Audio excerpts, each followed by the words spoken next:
एक बात अपने जीवन में सदा उतार करें, घर में अगर तुलसी का क्यारा है तो तुलसी महारानी हमें ये बता देती है कि हमारे घर में सुख आने वाला है कि दुख आने वाला है। जैसे शनि अपना प्रकोप दे रहा है या शनि उतर रहा है, ये किसी से पूछने की जरूरत नहीं पड़ती, अपने आप मालूम पड़ जाता है। कैसे? शनि कथा अगर आपने सुनी हो तो उसमें व्याख्यान आता है शनि कथा में, पांव की चप्पल बार बार टूट रही हो, कमर से नीचे जो वस्त्र पहने हो वो फट रहे हो, कहीं पजामा है, धोती है, आदि वस्त्र हैं, कपड़े हैं, वो अपने आप फट, आज के जमाने में तो फटे फटाए पहनते हैं लोग, फैशन, उसकी गारंटी नहीं है, उसका हम वर्णन नहीं कर रहा। हम जब पहनते हम समझ जाते हैं इसको शनि तो ऑलरेडी लगा ही हुआ। जब उनका घुटना घुटनी सब फटा हुआ दिखता है तो उसमें लग जाता है कि शनि पहले से लग गया बापड़ा, उनके पहने से तो मालूम पड़े। शनि का नियम है, शनि कथा कहती है पांव की चप्पल बार बार टूट रही हो, घिस गई हो, बद्दी टूट रही हो, कुछ कर रही हो, और अगर कमर से नीचे जो वस्त्र पहने हो वो अपने आप फट रहे हो, समझ लेना कि शनि पांव से प्रवेश कर रहा, मतलब अपनी प्रखरता शनि दिखा रहा। किसी मंदिर में गए महाराज और वहां जाने पर चप्पल चली गई तो समझ लेना शनि की कुदृष्टि अब पड़ना बंद होना चालू हो गया। कितना सुंदर कहा है महाराज। जूता चप्पल आज के जमाने में तो फैशन हो गई साहब, घर की चप्पल अलग होती है, बाहर की चप्पल अलग होती है। लोग घर में चप्पल किचन तक में पहन के जाते हैं। अरे पानी ले जाओ सियोर से,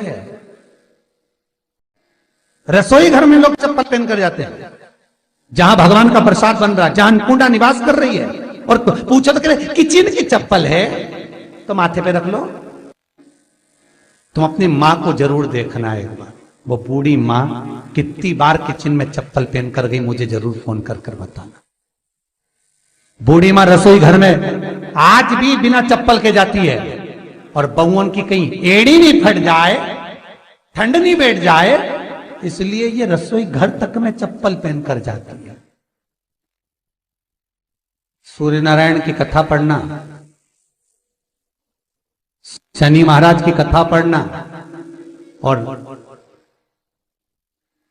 गरुड़ पुराण की कथा पढ़ना, जिन जिन कथाओं का हम व्याख्यान कर रहे हैं उसको पढ़ना जरूर हो। क्या लिखा है?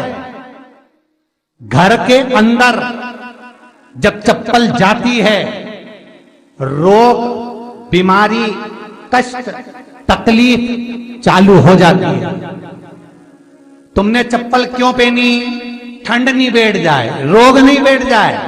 घर के अंदर उतना बढ़ गया, एक कालीन बिछा दो, एक दरी बिछा दो, मोटा आसन बिछा दो, जिस पर तुम चल लो। जरूरी है कि कई कई लोगों को तो हमने ये भी देखा कि कालीन पर भी चप्पल पहन के चलते, और ब्राह्मणों को भोजन परोस रहा है, गुरुजन को भोजन परोस रहा है, ठाकुर जी की थाली बना रहा है, ठाकुर जी का थाल लगा रहा है, तो भी चप्पल है पांव में। तेरा क्या होगा रे कालिया, क्या होगा? विचार तो करो। देह पड़ी रे जाए यहीं पर, फिर कुंडल और नगीना, क्या हरि नाम नहीं तो जीना। अभी भी सुधर जाओ रे, अभी भी सुधर जाओ, नहीं सुधरो तो सिधर जाओ रे, या तो सुधरो नहीं तो सिद्धरो, थोड़ा सुधरो। रसोई घर में अन्नपूर्णा रहती है, रसोई घर में शिव महापुराण की कथा कहती है जब भगवान शंकर को मां जगत जननी भोजन करा रही थी, शंकर जी ने वर मांगा था अन्नपूर्णा से, ए अन्नपूर्णे, तुम मेरे घर के बच्चों का भरण पोषण कर रही है। इस मृत्यु लोक में जितने मनुष्य जन्म लेते हैं ये मेरे पुत्र कहलाते हैं। तो अन्नपूर्णा ने कहा, चिंता मत करना भोलेनाथ, जिस जगह पर एक स्त्री, बेटी, कन्या या घर की बहू या बूढ़ी मां भोजन बनाएगी, उस जगह पर मैं अन्नपूर्णा उसके शरीर में प्रवेश करूंगी। रसोई घर नहीं होगा, वो मेरा और तुम्हारा मंदिर कहलाएगा। अब मंदिर में चप्पल पहनकर भोजन का निर्माण करना ये श्रेष्ठता है। एक आसन पटक लो आप रसोई घर के अंदर, जिस आसन पे खड़े होकर आप भोजन बना लो। मोटा सा आसन रख लो, चप्पल की जरूरत ही नहीं। श्रीमद् भागवत कथा कर रही है, तुलसी का मात्र, तो शनि अपनी दृष्टि बता देता है। शास्त्र कहता है जब घर के अंदर प्रवेश करने के, जब आप घर में प्रवेश करें तो एक कोने में चप्पल को उतार दें। बाहर जगह नहीं है तो घर के अंदर प्रवेश कर लेफ्ट में चप्पल को उतार दें, और 7 या 3 कदम के अंदर चप्पल उतर जाना चाहिए घर के अंदर में।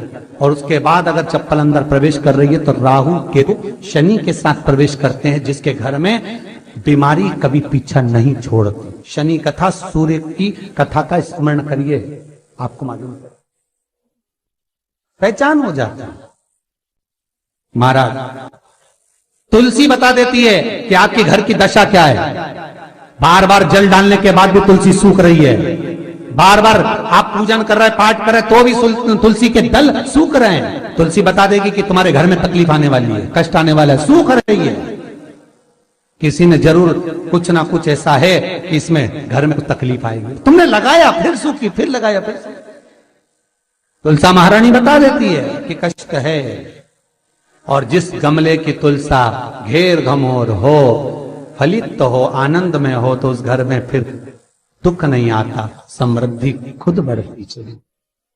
जिन शंकर भगवान को आप जल चढ़ाते हो, जिन ठाकुर जी से आप लाड लड़ाते हो, जिन भगवान कृष्ण का आप स्मरण करते हो, राधा रानी का आप नाम जाप करते हो, जिस परमात्मा का आप भजन कर रहे हो, कीर्तन कर रहे हो, नाम जाप कर रहे हो, नाम स्मरण कर रहे हो, उससे तुम्हारा एक संबंध होना चाहिए, एक रिश्तेदारी होना चाहिए। और उससे जब तुम्हारा कोई संबंध रहेगा, उससे जब तुम्हारी कोई रिश्तेदारी रहेगी,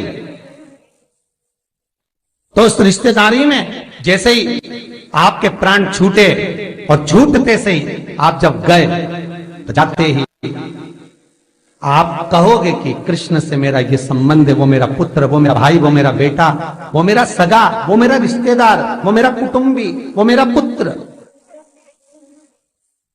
जब कहोगे तो तुरंत प्रवेश हो जाए। महाराज भगवान से संबंध होना चाहिए। कई लोग भगवान को सवेरे से रिझाने बैठते हैं तो भगवान को बनी बनाई बात कहते हैं, ये पाठ कर लो, ये पाठ कर लो, ये पाठ कर लो, ये स्तुति कर लो, सारा बना बनाया। तुमने अपने दिल से कौन सी स्तुति गाई? तुमने अपने दिल से कौन सा भगवान को निवेदन करा, कौन सा नमन करा? बस सवेरे उठना है, नहाना है, भगवान के सामने जाना है, भगवान को नहलाना है, कपड़े पहनाना है, अगरबत्ती लगाना है, थोड़ा सा शक्कर का भोग लगाना। इतने सारे देवी देवता, शंकर जी, राम जी, गणेश जी, सारे देवता, और 2 खुरमा लेके आए, 1 बालूशाही लेके आई, 2 मठरी लेकर आ गए, 1 मठरी लेकर आ गए, और भगवान को इतनी सी कटोरी में रख दिया। अब बोले, कई लोगों से पूछा, इतनी सी कटोरी में 1 मठरी, 1 खुरमा, और रोज मठरी खुरमा एक साथ नहीं रखती। वो तो आज दिन मठरी का भोग लगा दिया, कल खुरमे का लगाएगी, परसों गुजिया का, परसों पपड़िया का, कोई डब्बे में भरे भराए रखे, रख दिया। और 1 लड्डू रोज लगा देगी, इतना बड़ा। तो पूछा, इतना सा लड्डू और इतने सारे भगवान कैसे खाते होंगे? तो क्या भाव से। तो हमने कहा, तुम भगवान को क्यों? बहुत दुख है गुरु जी, बहुत।